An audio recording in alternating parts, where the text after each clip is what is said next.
Hi, thanks for clicking on the video. It's been a while since I did a video up, but of course with yesterday's news, I figured that I must make a video.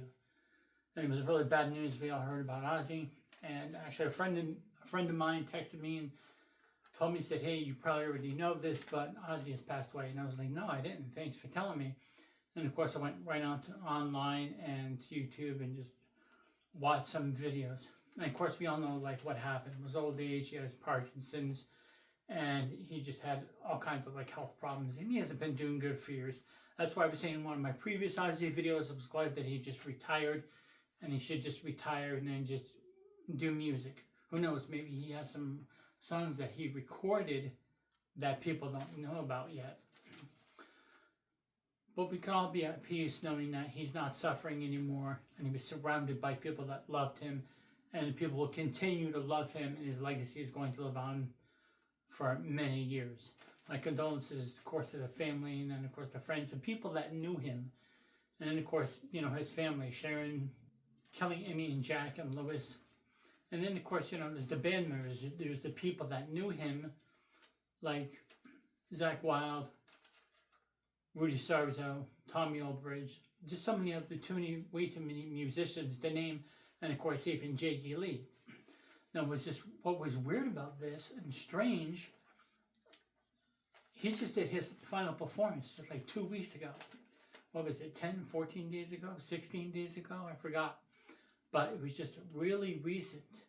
And we knew he wasn't getting any younger, and we knew that he wasn't going to ever actually tour again. But it was good to see that. And I thought it was just a Black Sabbath show specifically. I didn't know that there was going to be in any solo stuff. So which was good that he did that. It was good that there was a bunch of musicians there. And I understand why a bunch of those other bands and musicians wanted to be there. The only thing I didn't like, I'll make this wicked quick, I didn't like the fact that there was 12, 14 bands there. I mean, yeah, if I was in a band and they were like, "Would you like to play a gig at Ozzy's last show?" I would have been like, yeah, that would be a wicked cool thing to do. But I understand why they did it, but it was probably just really annoying for the people that sit there. I mean, you get there like noon or 1 o'clock in the morning. Oh, Ozzy's coming on at like 9 or 10. We have to sit through these other like 7 to 10 bands first, or what the heck have you. That's just freaking crazy. I just wanted it to be Black Sabbath, and then some solo Ozzy stuff. That was one of the things that I didn't like about that. The only other thing I didn't like about it was that Jakey Lee was there, physically there, and then he didn't get to play any songs with Ozzy. Ozzy didn't invite him. Sharon didn't invite him. Nobody thought of that. I mean, how could Zakk Wylde not think of that? So that's what kind of like really bugged me. But the good news was, I've heard in an interview with Jakey Lee, he did see Ozzy backstage. He saw Sharon first, and then he met up with Ozzy and talked with Ozzy a little bit. So that was good. He got to see him before this terrible event happened. So like I said, it was just very strange and weird that it happened like that. But, and I don't know, I don't think he's done any singing within the last few years, unless they kept it secret, like AC/DC does, and just to record and like, oh, here's this album to release later, or... Alright, so we're seeing all kinds of like tributes pour out. I'm kind of working on my own kind of tribute song to Ozzy. And of course, doing this, I love Ozzy too, I'm a big fan. A lot of news media outlets were covering this. I understand how and why. I mean, do those people specifically care? Not really. They're just kind of pruning their way through it, just like reading off of what they had just learned and what they kind of know about him. The main things about the dove and the bat and all that other stuff. And then he sang for Black Sabbath and had a good solo career. Other than that, I'm not calling them fake fans or whatever, because I'm sure some of them are just doing their job, and then probably some are kind of fans. Probably some of those news reporters do like Ozzy. I'm sure there's a good amount of them that do. So the final concert was really good timing. Good timing, but for a bad thing that happened. It was just really strange on how that happened, how it happened so close. Patient Number 9 is probably his worst album ever.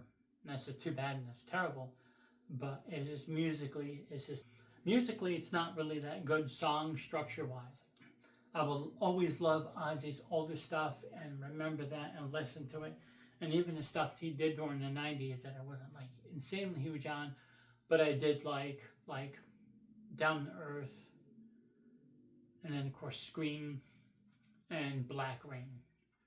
And one of the amazing things about Ozzy that I noticed years ago, and people in recent times have brought it up, that Ozzy was just himself. He wasn't mimicking anybody, and he had his own voice. He wasn't trying to mimic anybody's stage performance and or anything with vocals. So every single time it's just with that unique voice, you know, you hear Ozzy, you're like, that's Ozzy.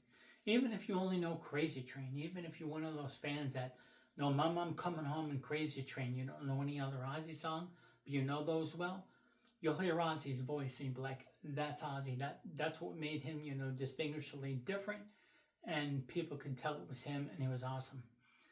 And of course, he used no mascots. That was one of the other things. He kind of just used himself. If you notice that on a lot of other album covers, but nothing wrong with the mascots. It's cool to do that. But he has himself on majority of his covers, and he uses himself as the mascot. The mascot is Ozzy.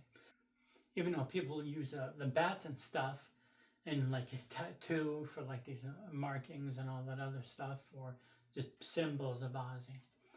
Picked a bunch of like Ozzy songs and then just wrote them down, and then threw it into the AI thing.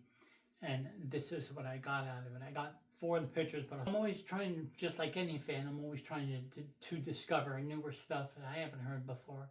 As a fan, I've pretty much heard every single Ozzy song there is. But there's fans out there that do that like I did when I was first getting into Ozzy. There's definitely those rare odd tracks that a lot of fans don't know. And I invite and suggest to a lot of other newer fans to check out Bark at the Moon and The Ultimate Sin if you haven't already. I know people don't like the first 2 albums and then some of his other later stuff. And if you haven't heard Down to Earth, or you haven't heard Black Rain or Scream, or a majority of those albums, and you're kind of still new to Ozzy, but this kind of just reignited your interest in Ozzy, I definitely recommend Bark at the Moon and The Ultimate Sin.